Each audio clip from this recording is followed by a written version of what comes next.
Okay, replacing the shocks and struts on this 2010 Odyssey.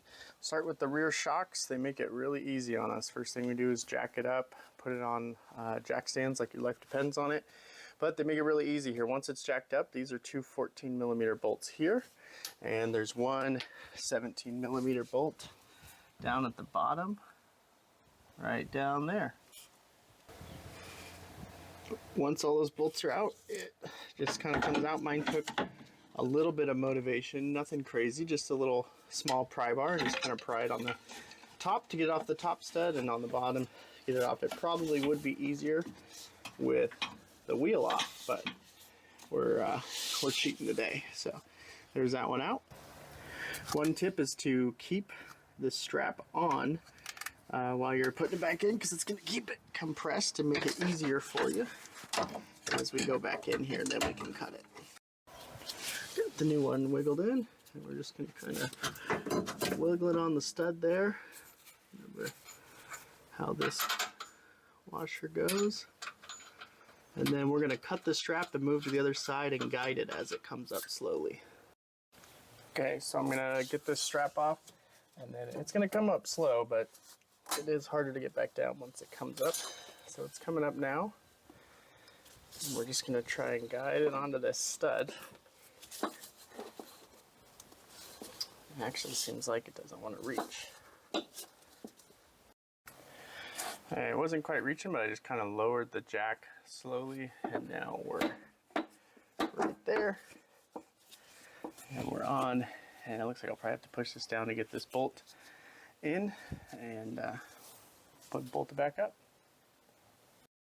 And all I had to do to get this bolt back to line up was just kind of jack it up and get the weight off again. And so I'll tighten these down, and then we'll torque the bottom one. So when I was pulling this side up, I felt like this washer was on flipped, but I'm a fan of putting things back how I found them, so that's how I was putting it. But then when I went over to take the other side off, it was the other way. So then I had to make a decision, which way is the right way, because someone did them opposite, and I ended up actually looking for a torque spec in the KYB instructions to put them that way. So I was right. So this is the moral of the story. I'm going to swap that washer and retighten it down. Okay, now to the front struts on this Honda Odyssey. We have this sway bar link to disconnect, two bolts down here for the bottom strut, and the brake line here first. So we're gonna do that first. These are 22mm, 17mm, and 12mm on mine. Of course, this is why sway bar links make me nervous. These tend to seize together.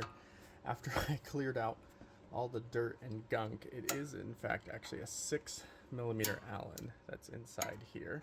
So once it starts spinning, right, the nut's not loosening because it's just spinning the shaft in there.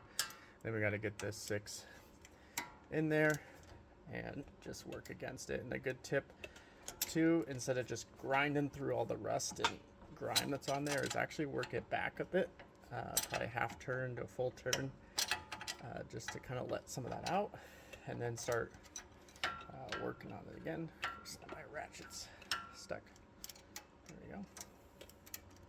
So after we worked it back, now we'll try to work it off again, and that helps it go a little smoother. Alright, we got that nut off. For this clip here, I just take some needle nose, gently squeeze, pops right out. Just try and keep that out of our way there, and we'll get the top bolts. Okay, for the top bolts, Honda so kindly gave us these little doorways. You just find the flat edge.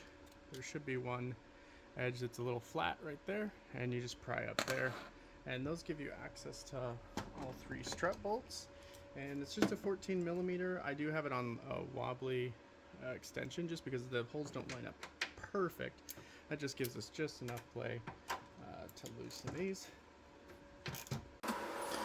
Okay, here is the trick for this sway bar link. It is not like normal sway bar links in that usually when the suspension's fully extended, these can just kind of pop out. They're not under pressure. This one is under quite a bit of pressure, and so if you don't take it out and you try to take the strut out, it's going to keep the strut up there and it's going to keep getting in your way, and it's going to be really annoying and quite difficult, especially with the brake line and this wire and everything in your way. So you get the pry bar on top of the sway bar here, and then we're going to hook it to the frame above the control arm. So you can see back there. And we're just going to put some pressure down, just gently, and kind of pry that down, and then pull it out. And that is going to save you a lot of headaches. Like I said, it's a little different, but it's under that much pressure, but that's going to make... Well, it was a bit of a struggle. We got the new one in. I'll just walk you through a couple tips here. When I put the new one in at first, I just threw one bolt through here to take the weight of it, and you just kind of wiggle this, push that through, left it hanging down low. And then I got a small floor jack and just put it underneath the lower control arm and use that to help raise it slowly as I watch for the holes up top. For the new bolts to go through, and guided it in slowly, and just use a floor jack to pump it up. And then for this sway bar link, I just took a big long pry bar here, and I got it underneath this frame for the lower control arm, just like this, and just gently pulled down on the sway bar itself, and was able to slide that in and then bolt it down. So other than that, then you can wiggle this, put the other bolts, tighten the top bolts down, tighten these bolts down, brake line hoses back on, but pretty straightforward.